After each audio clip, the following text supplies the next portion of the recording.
Support for the local government news roundup comes from Rath Engineering Development, smarter systems for local government, like Red GMS, helping councils manage gravel pits and projects, track quality, test results, blending options and haulage, and know the true cost per tonne from day one. Rath Engineering Development can give you a one-off report that uses your existing pit data to pinpoint the best gravel sources for your next resheeting program or disaster restoration works, saving your council time and money. For local government systems built from real on-the-ground experience, talk to the team at Rath Engineering Development. Head to rathed.com.au to find out more.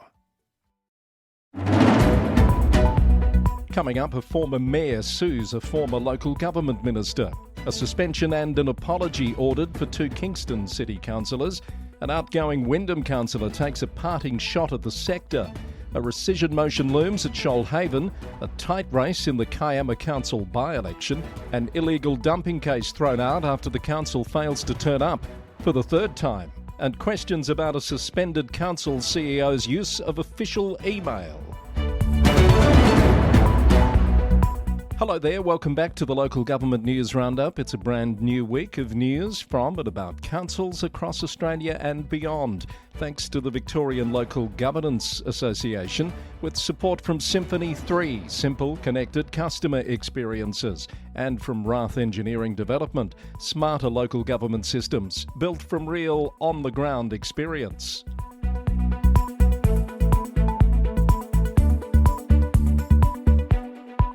It's Monday the 24th of August and we start today with a major legal showdown looming in Victoria as former Whittlesea Mayor Aidan McClendon launches a massive $3.5 million personal lawsuit against Housing Minister Nick Stakos. The Herald Sun reported last week that legal documents were served directly to Mr Stakos's home, accusing the former local government minister of misfeasance in public office following an invalid suspension that stripped Mr McClendon of his elected position last year. The legal action follows a Victorian Supreme Court ruling in June which declared the April 2025 suspension unlawful. Justice Stephen Moore found that Councillor McClendon was denied procedural fairness when state-appointed monitors failed to provide him with specific details regarding allegations of misconduct, including claims of racist, homophobic and transphobic social media posts, as well as the targeting of a First Nations councillor. Now, Councillor McClendon's legal team is seeking record-breaking damages, estimating compensation and court costs will comfortably top $3.5 million.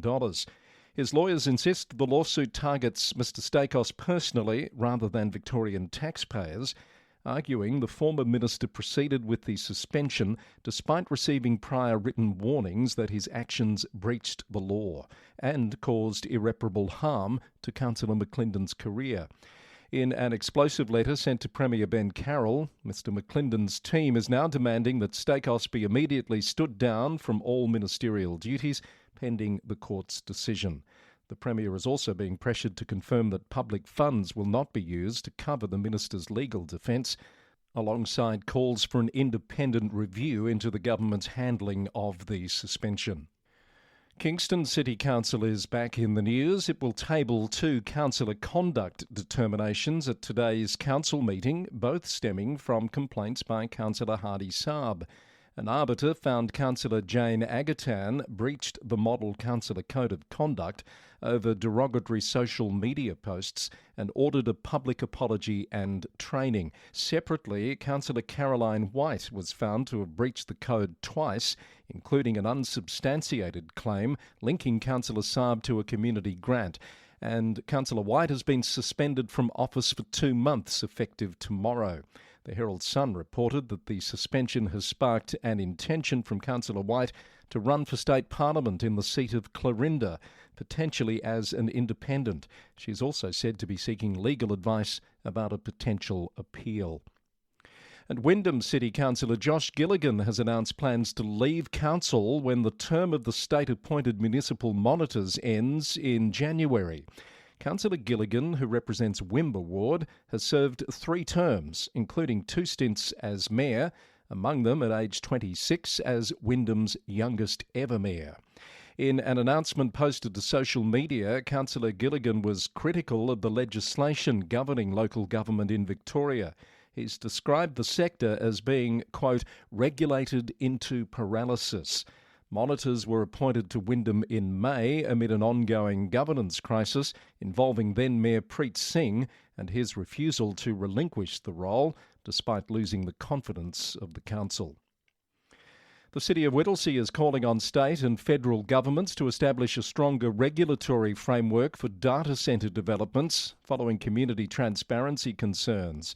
Councillors voted to push for a parliamentary inquiry, a joint task force and dedicated infrastructure funding mechanisms to manage local impacts. The advocacy push comes after the Minister for Planning approved a South Morang data centre proposal despite a formal objection from Council. Meanwhile, Brimbank Council has voted unanimously to call for an immediate moratorium on all new data centre developments and expansions across Melbourne's west.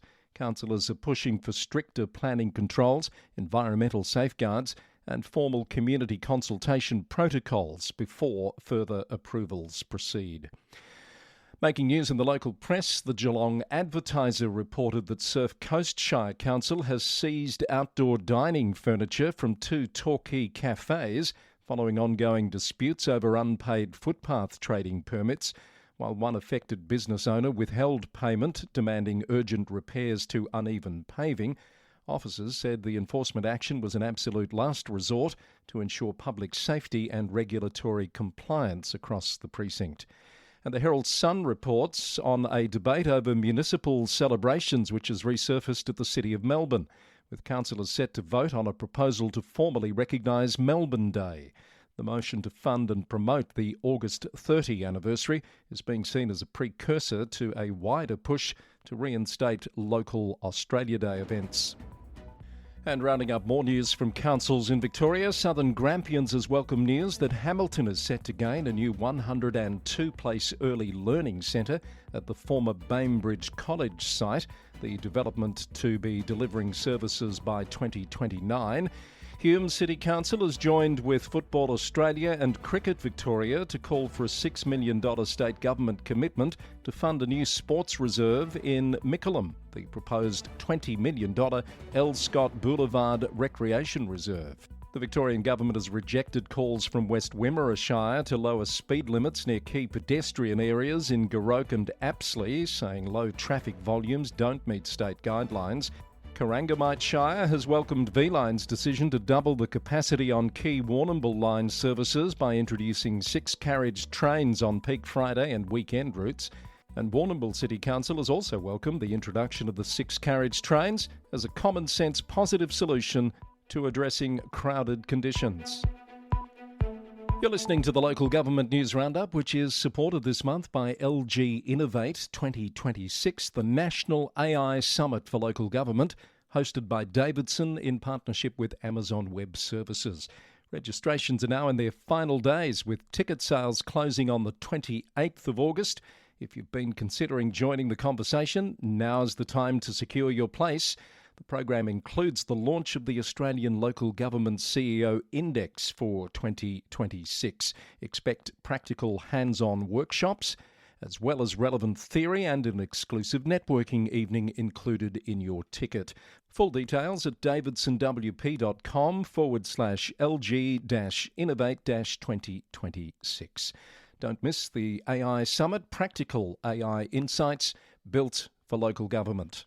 And before we head off to New South Wales for some latest council news, a bit of AI news for you from pioneer Anthropic, which is kicking off a community charm offensive down under.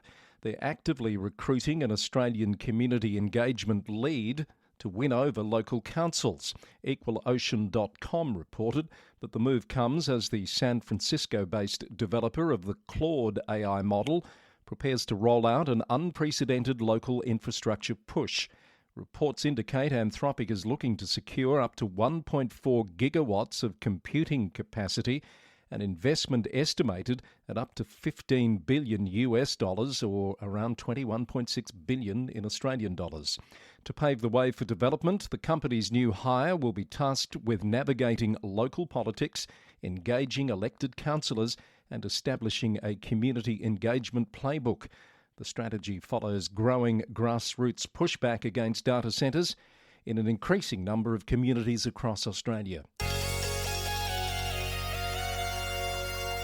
Now to New South Wales, and Greens councillor Debbie Killian will move a rescission motion at tomorrow's Shoalhaven City Council meeting, seeking to overturn a decision to rezone and divest more than 20 properties. The $14 million asset sale, aimed at avoiding a rate rise, has drawn community concern over the proposed sale of sites housing key local services, including disability and homeless support facilities. Council Chief Executive Andrew Constance has since apologised to affected service providers for a lack of prior consultation, as reported by 2ST. A by-election was held for a vacancy on Kiama Council on Saturday. There were two candidates vying for the position, Stan Jarrett and Michael Bowden, both independents. As of close of voting on Saturday night, Mr Jarrett held a slender lead with 50.8% of formal votes counted, compared to 49.2% for Mr Bowden. Postal votes can be received up until 6 p.m. on the 4th of September. Still in Kiama, and the council says its iconic Blowhole Point precinct is looking tired and needs a major revamp. A new visitor economy strategy 2035 is calling for a master plan and funding to modernise the area. The Mayor, Cameron McDonald, says the site is central to tourism, worth around half of local spending, and the council is seeking state or federal partners to help upgrade facilities as visitor numbers top 1.2 million per year. The Daily Advertiser reports that an illegal dumping charge against a Mount Austin man has been thrown out of court after Wagga City Council failed to send a prosecutor to the hearing for a third consecutive time. The judge dismissed the case against Corey Putland, who maintained his innocence regarding an incident at Lake Albert, and due to a complete lack of appearance or correspondence from the council. Tweed Shire Council will convene an extraordinary meeting on Tuesday to deal with a motion lodged to challenge a previous decision regarding the proposed Tweed Regional Indoor Sports and Aquatic Centre. Councillors will debate a new proposal from 3 members to combine the sports complex and aquatic facility into a single development project, rather than delivering it in stages. And Singleton Council has rejected a recommendation to adopt a draft town centre master plan, labelling the strategic document as flawed and noting that proposed amendments were ignored. The decision follows strong local pushback, including hundreds of submissions and a 437 signature petition opposing cuts to public parking and the loss of key access lanes. Now, rounding up more New South Wales Council news, at Gilgandra Shire, the recruitment process has commenced for a permanent general manager.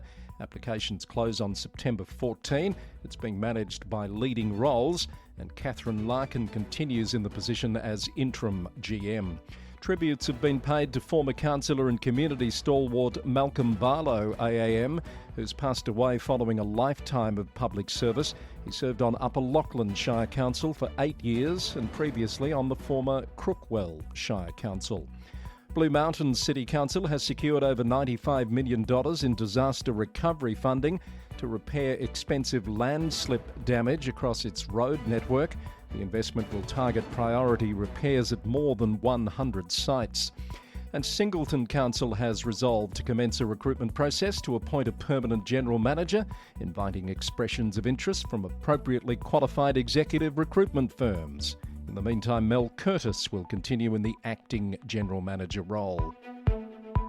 A busy time for general manager recruitment in New South Wales, and you can keep up to date with what's happening there with our dedicated page in our resource hub on the Local Government News Roundup website.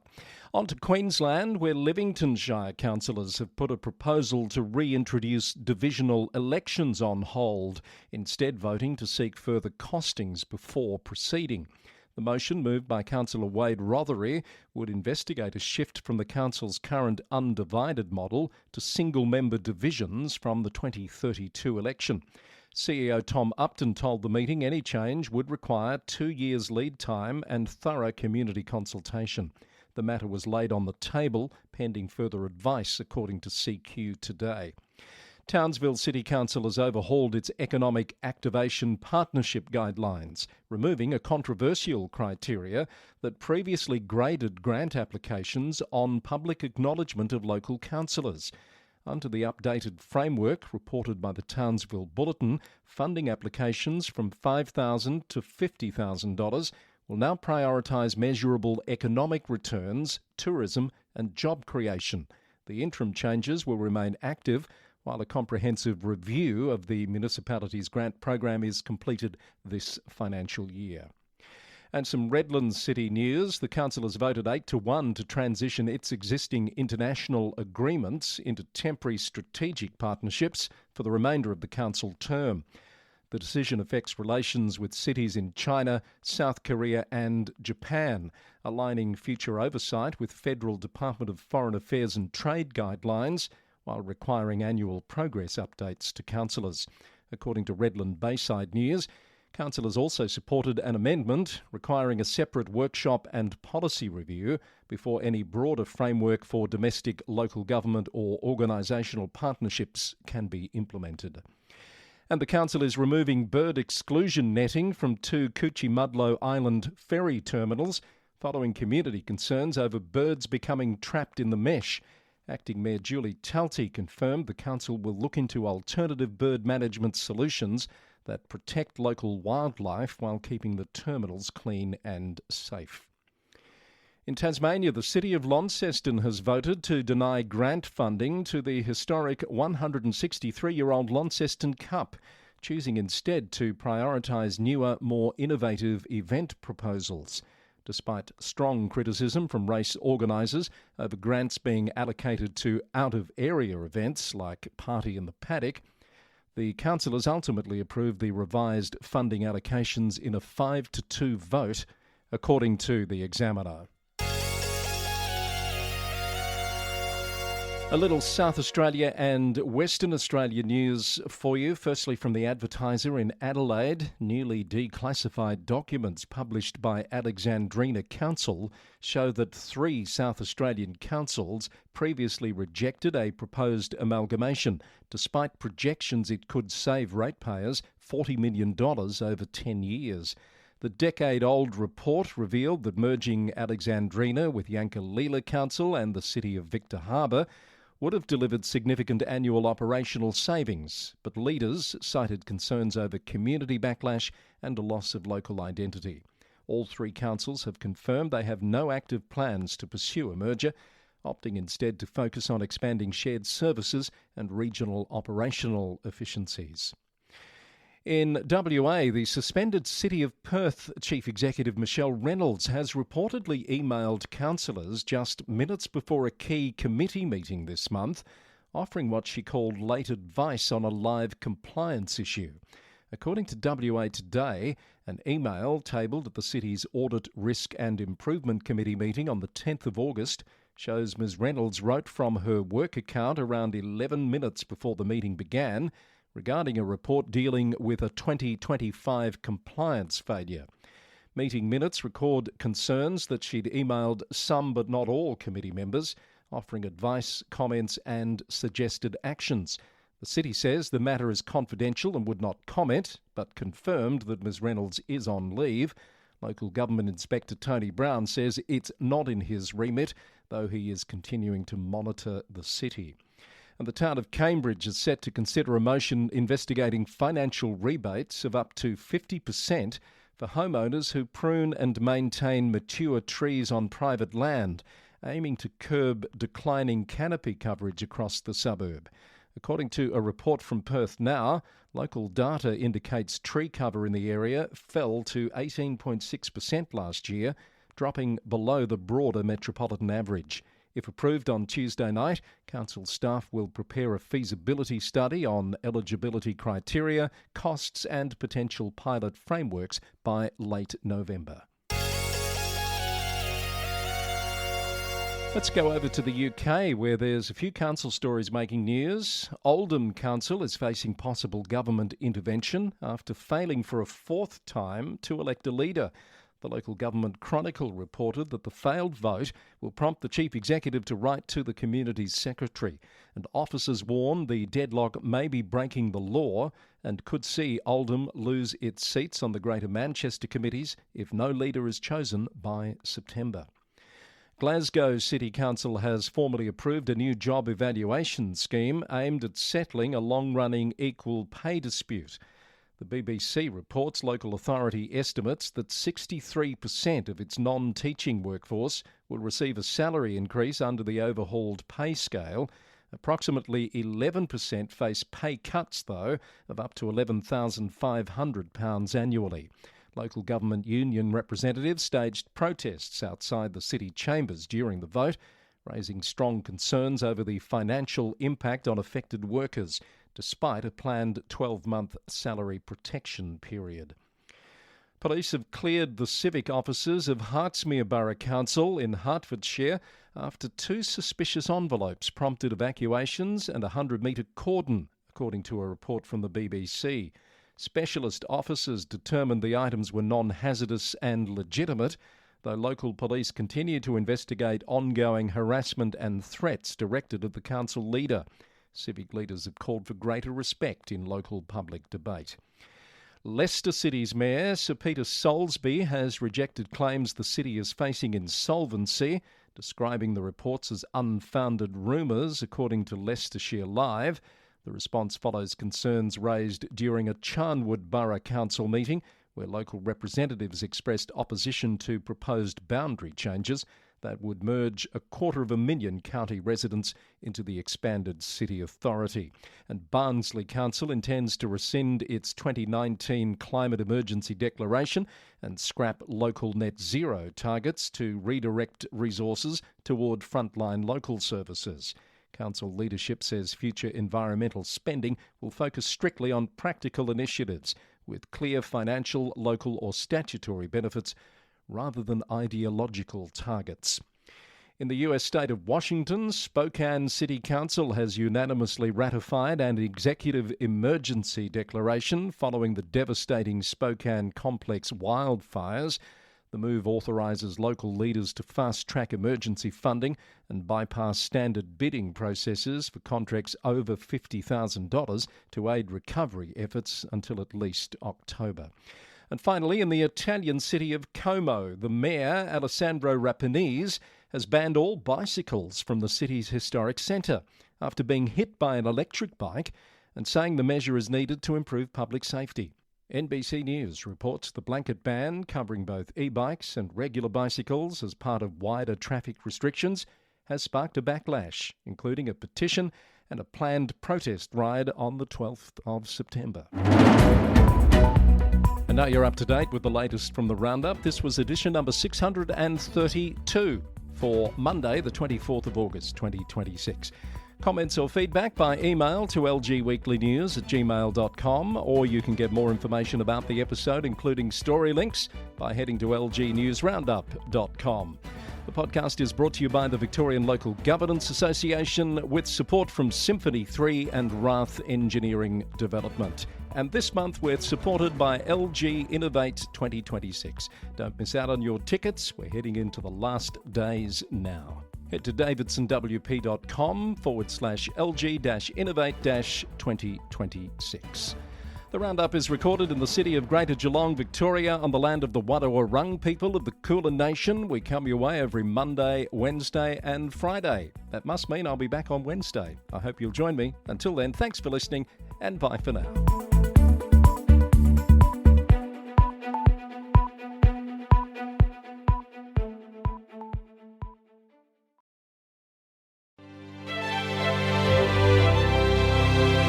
Local government teams shouldn't have to waste time on manual data entry into outdated systems. With Symphony 3 Smart Glue, you don't have to. You can automate repetitive tasks, eliminate double handling, and connect legacy systems with ease. Smart Glue helps councils streamline operations, reduce errors, and deliver better services without replacing your existing systems. It's time to build smarter, more connected local governments. Learn more at www.symphony3.com. Symphony 3, supporters of the Local Government News Roundup.